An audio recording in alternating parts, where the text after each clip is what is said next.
তুমি নহ'লে এই চহৰত নুফুলে বগেনভেলিয়া।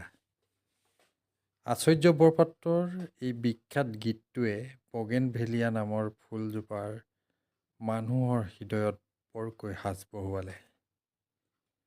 বছৰৰ ১২টা মাহতেই নিজৰ ভংগীমাৰে ফুলি থকা প্ৰকৃতি প্ৰদত্ত বগেনভেলিয়া এজোপা ঠুনুকা ফুলগছ।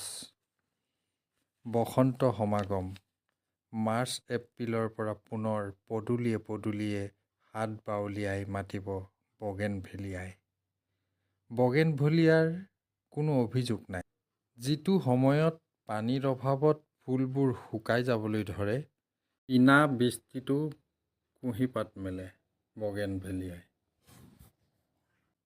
কোনোৱে এই বগেনভেলিয়া ফুলৰ চাহ খোৱাও উদাহৰণ আছে। কাগজৰ ফুল নামেৰে খ্যাত বগেনভেলিয়া বসন্ত অহাৰ লগে লগে পদূলিয়ে পদূলিয়ে ভৰি পৰিব। সেয়ে কোনো কবিৰ ভাষাৰে তুমি আলফুলে হৃদয়ত থকাৰ বাবেই হয়তো হৃদয়খনে কথা ক'বলৈ এৰি দিলে। কিয় হয় এনে অভিমান?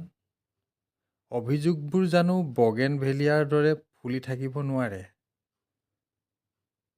দুয়ো একেখন কিতাপৰ দুটা বিপৰীত পৃষ্ঠা হ'লেও কিতাপখন জপালেহে একে হ'ব পাৰোঁ।